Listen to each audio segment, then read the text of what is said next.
Let's go, girls. Welcome to Talk Wealthy to Me. I'm Michelle Taylor, founder of Women in Wealth. From breaking money myths to building wealth and achieving financial freedom, we're here to empower you to create your own path. Talk Wealthy. Now, join the conversation and let's change the way women think and feel about money. Okay, ready? Today's guest is Carly Paige, a culinary nutrition expert, private chef, and founder of FitLiving Eats in Winter Park. Carly is known for her Simply Swap method, which makes healthy eating both accessible and delicious. She's worked with powerhouse organizations like NASA, Southwest Airlines, and the Four Seasons to teach holistic wellness strategies. When she's not cooking up flavorful, nutritious meals, she's raising her toddler, Bear, and stepdaughter alongside her husband. Hi, everyone. Welcome back to Talk Wealthy to Me. I am Michelle Taylor, your host, and I apologize in advance for my raspy voice, but life is life, right? I am here today with Carly Paige. So excited to have you. Thanks for joining us. Thank you for having me. Yeah, so there's a lot here. You have done so many incredible things. Tell our listeners a little bit about you and your business. Sure. So it's been quite a journey to get to where I am now, and I've taken many iterations of what my career looks like and what I want it to look like, starting in marketing at a local hospital system and leaving the comfort of a corporate job and going out on my own and getting my health coaching certification through an institute in New York, and then a couple of culinary programs out in LA. And combining those together into a career path that I really hadn't seen anyone else do before. But I thought, you know what? If I'm going to try it, now's the time. And if it doesn't work, it doesn't work. And so it started as health coaching. I dreamt of having a one-on-one coaching business where people would come into a cozy little office and we would meet and they'd go home with homework. And that's not at all what it turned out to be. But it's been so much more than that and greater and beyond my wildest dreams. So today, my business is 10 people on payroll. I've got a team of chefs. We do customized private chef meal prep for clients on a weekly basis. And we do boutique catering. I teach cooking classes. And we are super excited to have just moved into our own kitchen and event space here in Winter Park, Orlando, Florida. So I'm excited to get events going again and host more cooking classes and wellness workshops and dinner parties and just bringing people around the table in an intentional way and exposing them and educating them and reminding them that healthy food does not have to be boring. It can be delicious and it can be sustaining and fulfilling and all the things that we look for in a good meal. Yeah. And, I think the timing is so perfect right now. So much is shifting in that world where people are paying attention to what we're consuming. Yeah. And I think that you couldn't have timed this better. Yeah, we have a lot of clients who are busy families or executives that are really short on time. And there's just no good, convenient option out there if you're looking for something healthy and nutrient dense and that is really going to help you feel your best. And so we come in and help close that gap. So we're not using seed oils, we're not using refined sugars, but there's a lot of flavor in our food as well. So it's kind of like a healthier version of Uber Eats, except totally customized to you and more elevated. So we love it. We love what we do and we love our clients. Oh, I love that. Well, so one of the things that you said that I want to touch on is you left the corporate world and jumped into this world of entrepreneurship. And I know there's a lot of listeners who may have done the same thing or be in the thick of it or contemplating that. What do you think was the most rewarding piece of becoming a business owner? And what do you think was the scariest thing that you went through or had to overcome before you took that leap?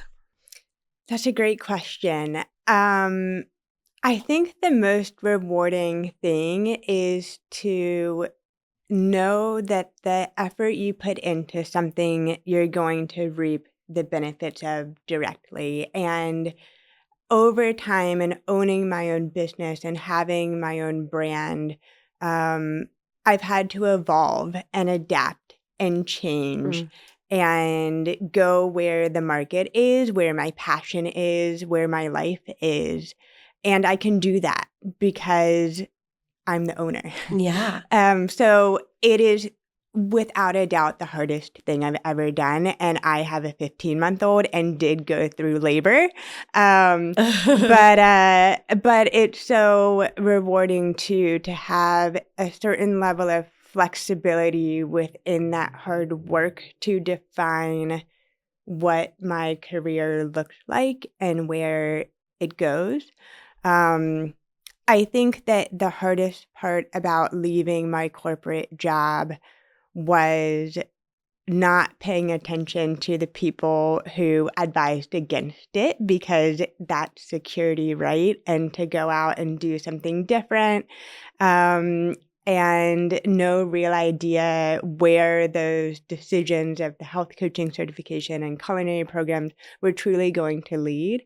That was a huge leap of faith. And at that time, I was going through an unhealthy relationship that led to a divorce. And so there was just a lot of personal things going on that was working against the blessings and the really positive things in my career life. So that was at times hard to manage and keep pressing forward. But I'm so glad that I did because now my life is messy and there's a lot going on, but it's beautiful at the same time. And being able to truly be the one in charge of that It's a game changer. is amazing. Yeah. Isn't it so funny when you're about to jump headfirst into a new path, whether you guys are thinking about like an entirely new role or starting a business, the people around you that love you the most are oftentimes the ones that are more nervous than you are and can hold you back unintentionally. But you have to wonder how often that happens where somebody wants to make a change and don't because the support system is so critical. And I know for me, when I changed careers and decided to dive into this world 12 years ago, my mom, who is a huge supporter and advocate of everything, best mom, she was very apprehensive just because I just had a new baby and we had just purchased a home. And, it's all of those little things that they point out that can go wrong. Mm-hmm. And then as long as you don't get, and you get in your own head. Yeah. And yeah, I just think it's interesting that so many of us experience that and hopefully don't listen.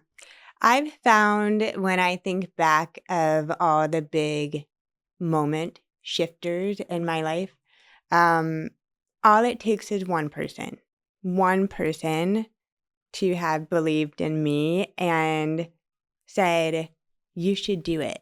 Almost giving me permission, even though I don't need permission, but just someone to say, you're going to be okay. I'm 100% behind you in this decision.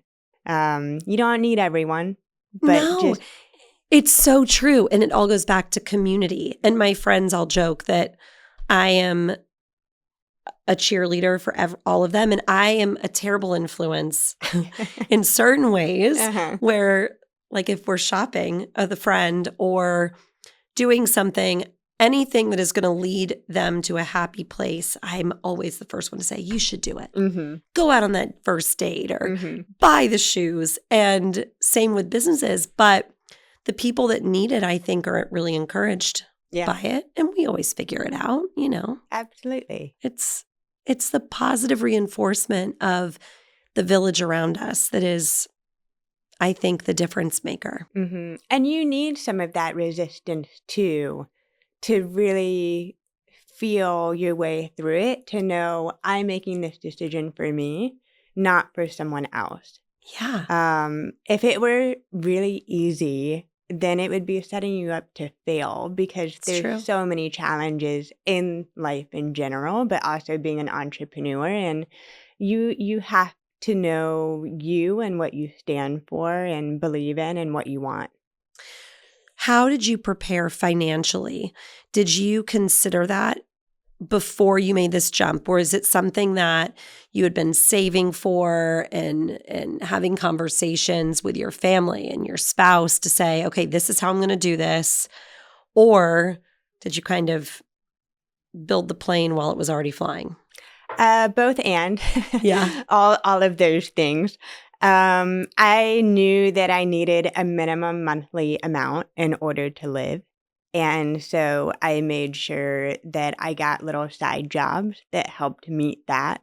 But I also got the support from family and a couple of chosen family aunts and things that kind of helped supported my journey along the way. So, I love what you just said, though, and I hope you guys caught that.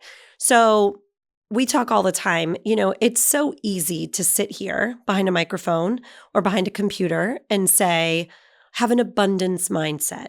Of course, you can go out and do all of the good things. mhm.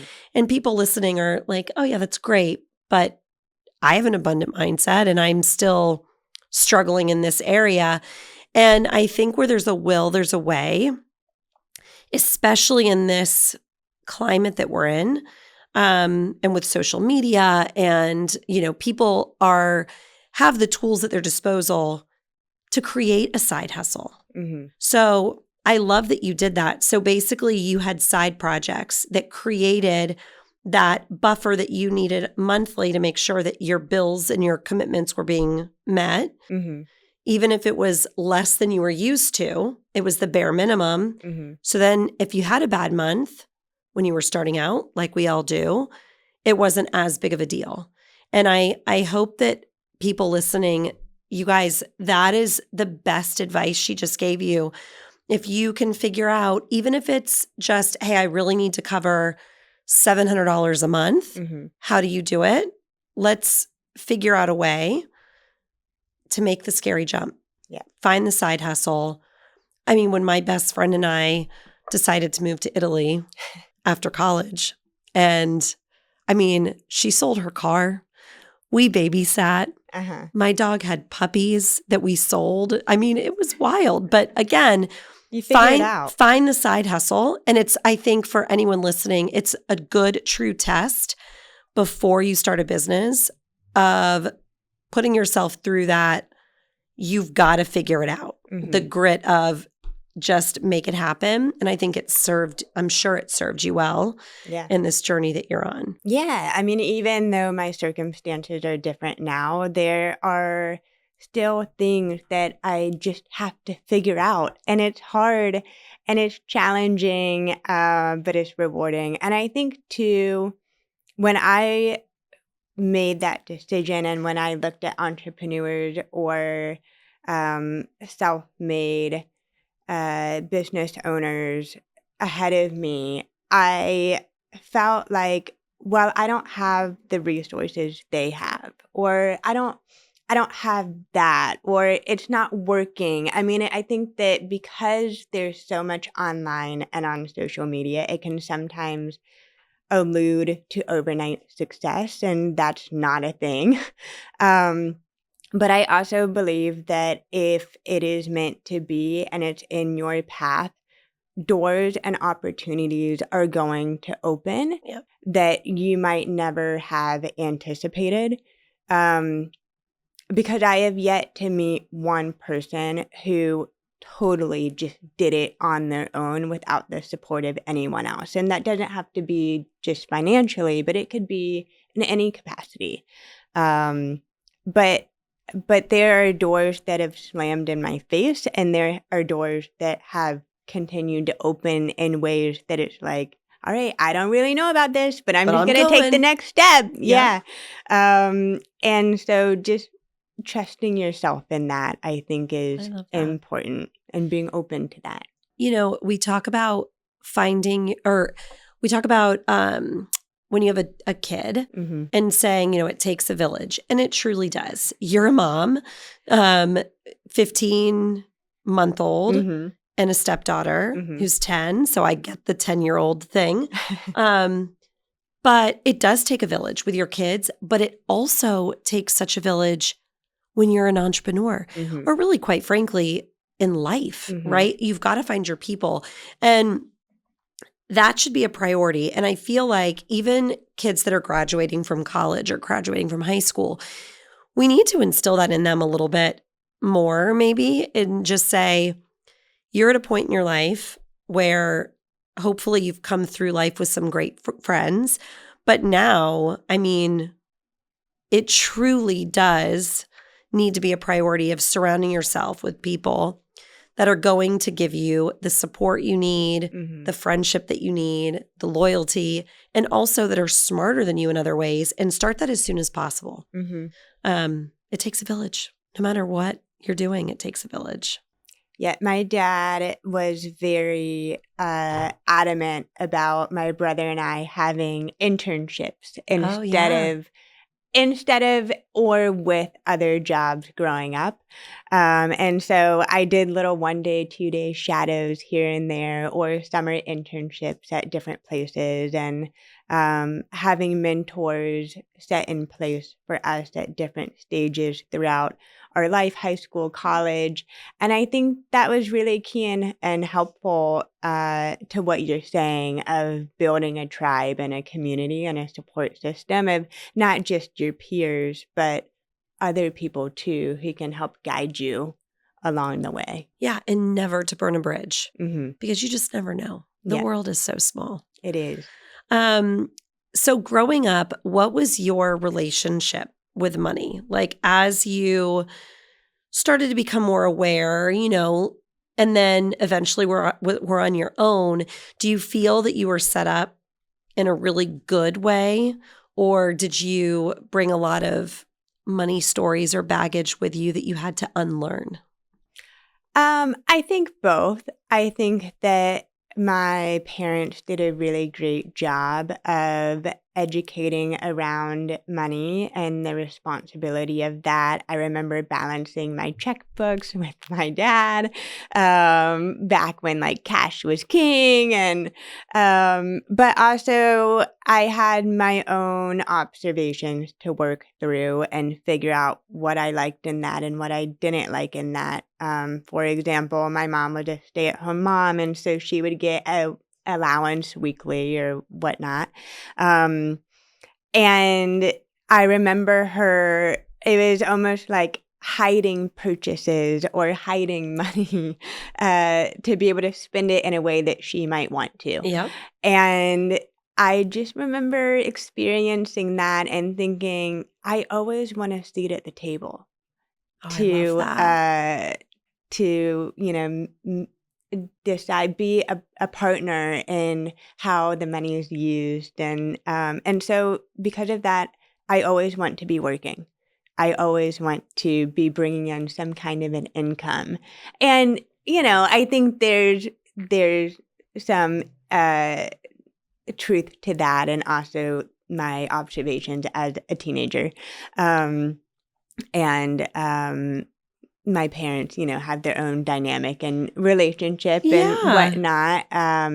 But I think that's a big motivator for me and driving force in being a business owner, or always feeling like I want some kind of control, maybe even over household income and where money is going, and freedom and flexibility in that. It's so interesting, though, because, in your mom's scenario, maybe she was willing to give up a little bit of the control of the financials and stay home, because in her version of success, that was what was important to her, is being a present stay-at-home mom. We just never know what someone's perfect ideal is.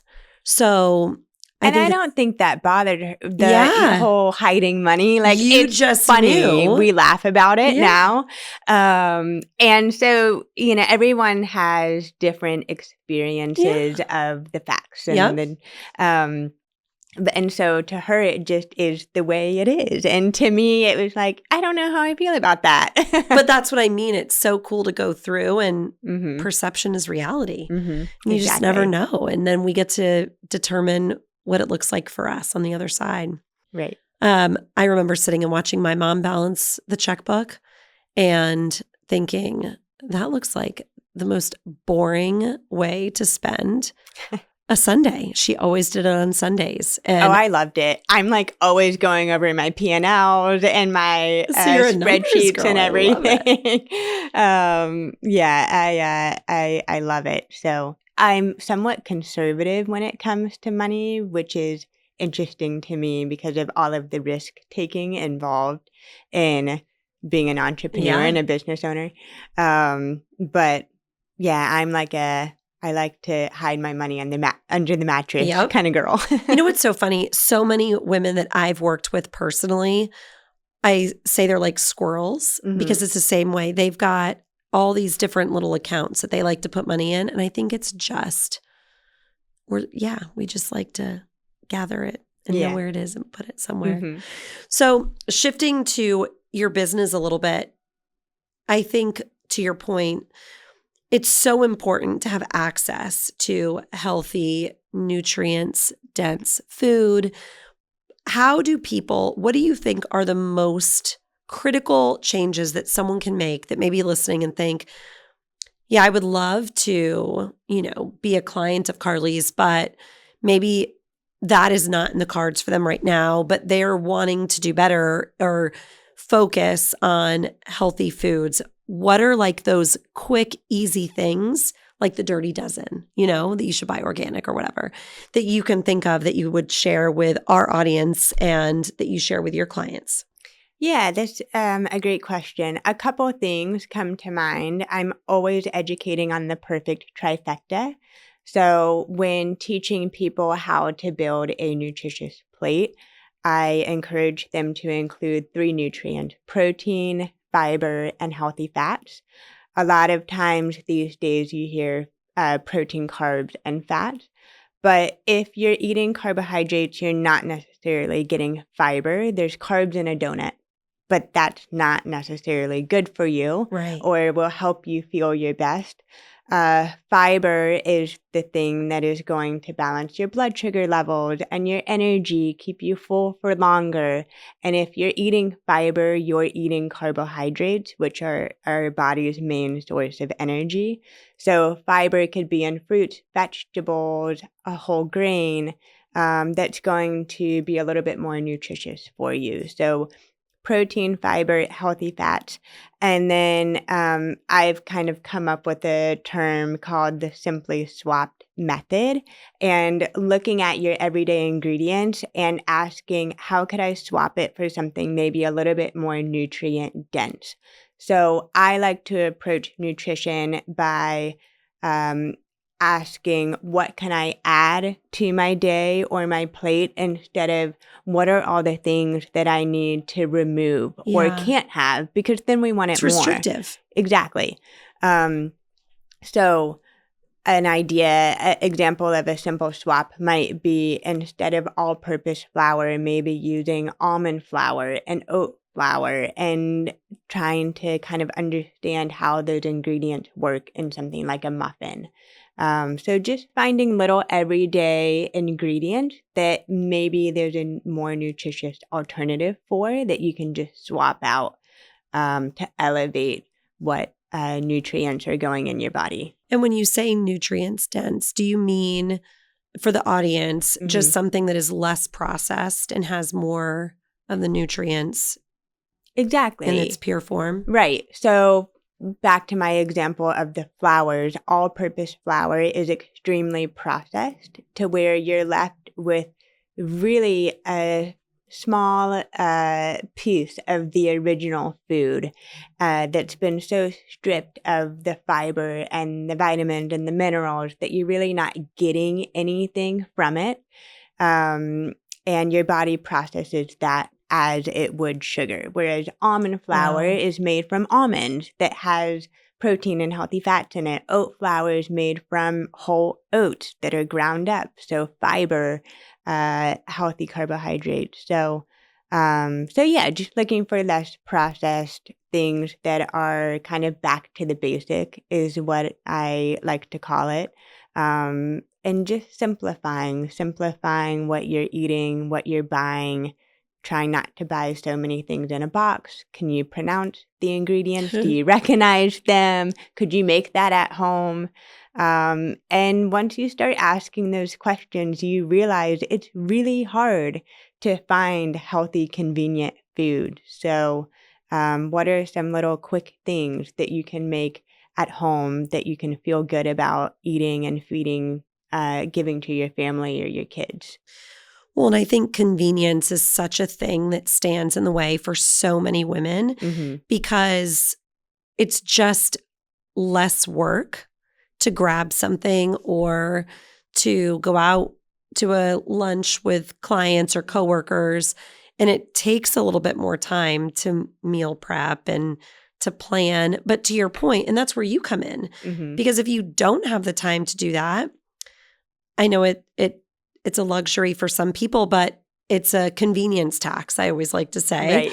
And the reality is if you have the resources, outsource that to somebody that can prep and don't think about it. If it's not something you enjoy, find somebody who can fill the gap and Exactly. feel good about what you're doing. Yeah, absolutely. I do this for a living, and the weeks that I add my family to our meal prep schedule, they get so many more nutrients on their plate than when I make a quick dinner at home. But even when I do, and you don't have to subscribe to something like our meal prep service to find healthier ways to fuel your body and feed your family. Again, just looking for those little swaps. So maybe instead of white pasta, regular pasta noodles, you're using noodles that are made from beans or lentils that have protein and fiber in them. So I'm trying really hard to start my 15-month-old out on the more nutritious swaps. And, he doesn't really have white noodles. He has the bean noodles, and those are normal.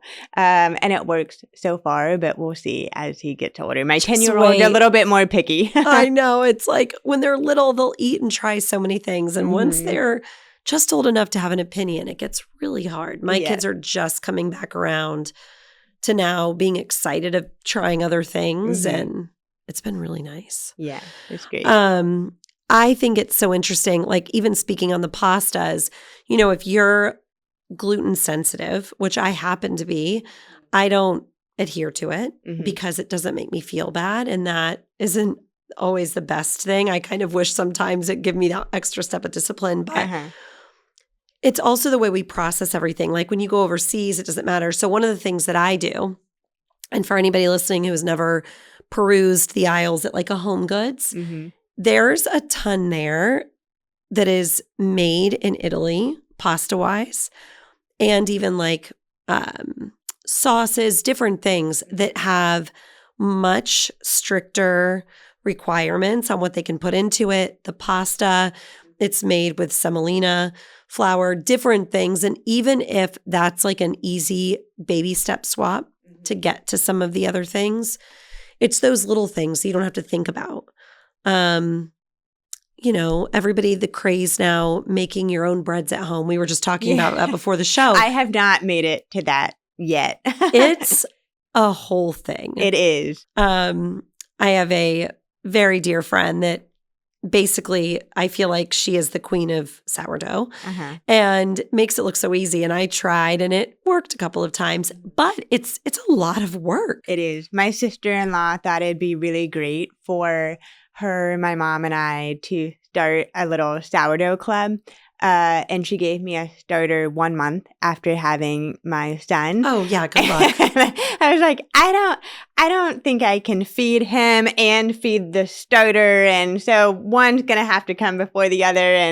And she has a 5-month-old now, and so it's like, well, how's your sourdough coming? And she, Yeah. is kind of fallen by the wayside, but it's definitely a commitment, but can be a fun little hobby too if it's something you're looking to get into. Well, yeah. And it's just like, I tell my listeners, my clients, my friends, the women in wealth community, it's not about doing everything at once. It's finding that little thing.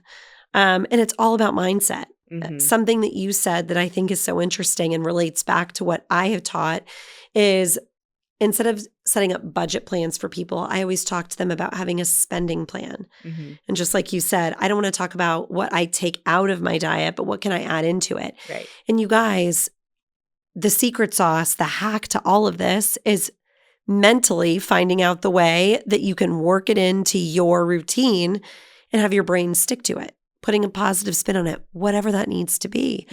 Mhm. And doing a little bit. There are things I know that candles are supposedly not great for us. I love candles. I'm not going to probably get rid of those, but I'm really passionate about trying to stay away from like the dyes in food or buying organic. So it's about doing what you can with the resources that you have that don't make life more difficult. Right. And finding the way to do better, even if it's in small doses every day. Mhm. Because just like with money, over time, dollars and good choices compound Mhm. and lead to big results. Absolutely. Yeah, we're not perfect, and we can't expect to live perfectly. I always tell people if we listen to everything out there, we couldn't even drink the water. Just because everyone has something to say about everything being bad for you. And so, like you said, really choosing a couple things to focus on or shift or change and just building from there, I think creates sustainability and makes it work for the long haul. Yeah, because once that becomes a habit, then it's easy to add something new. Just like Mhm. when you start the habit of saving or investing or paying off credit card debt, eventually that can grow into something even more impactful Mhm. because it's sustainable. Yeah. Same with all of this. What is a piece of advice that you would have given yourself starting out on this beautiful journey of entrepreneurship, knowing what you know now? That's a great question. Um, I think that I would encourage myself to um, try everything and figure out what I like and what I don't like, and make choices from there. I think that a lot of the advice I got was pick one thing, be really good at that, and then grow from there. And I think there's truth to that. Um, but I think that if you are multi passionate and you like different avenues of business and doing different things, I think that trying them and figuring out, do you like it or do you not like it? And just because someone says this is how they found success does not mean that that's how you need to find it as well. Oh, Um, I love that. yeah. Yeah. It's so important because I feel like, we talk about that all the time where you see something that you think, okay, that person is successful. And you have to differentiate between, I want to attain my own level of what Mhm. I think success looks like. It doesn't have to look like hers, but I can still emulate some of the habits that it took to get that person there. And I think that for so many women, and I'm sure the guys too, but just speaking to the women, I think that it's so common that we want to share and, bring other people with us So we all have to do a good job of remembering just because something worked for us might not work in what the person that you're talking to's vision is meant to be. So I love that. Yeah. And what's next for your business? Where do you want to see this go in the next, 3 to 5 years? It's funny you say that because the space that we just moved into really is a vision board that I created 8 years ago that came to life. And when I created that vision board, I thought, I honestly don't know what I was thinking because I didn't think I was ever going to have a brick and mortar or really a space of my own. I just didn't know at that time. I didn't have a good vision for the future, but clearly I did because we just made it happen. So I've been thinking a lot about, okay, what is the next thing and that next step? And in creating this space, my goal is to create an environment where people can come and feel taken care of, to take a breath, to be present, to gather around the table in community and around good food. And so what does that look like? Because it's different than what we've done in the past. Of now having a space of our own to be able to invite people into. So I can just envision, classes and workshops and dinner parties and really, really uplifting our community partners and the local farms and other small business owners that we work with as well, and just creating a really intentional space and experience that people want to be a part of. Oh my goodness, I love it. So when is this space going to be open and ready? We've been open for a couple weeks now. Open meaning operating. We are not a retail business in that we have opening hours that people can come in and out of. I'm hoping in the next month we'll have a schedule of events that people can go on and sign up for and go from there. Education is a huge passion of mine, so I'm excited to get back into cooking classes and maybe build out our educational programs and offerings a little bit more. Yeah, and what a great place to have like a girls' night and do something fun like that. That's amazing. Absolutely. And I know you've written a cookbook as well. Yes. So you've done a lot of great things. As we wrap this up, where can people follow along on your journey and look for those class schedules or the cookbook or all of the great things that you've done? Yeah, so I have an Instagram account that I try to post on and with everything going on. Yes, you only have so much time and energy. Especially being a mom. But people can always follow me at Carly Paige for healthy tips and tricks kind of behind the scenes of how I cook for my family and what it's like to be a business owner.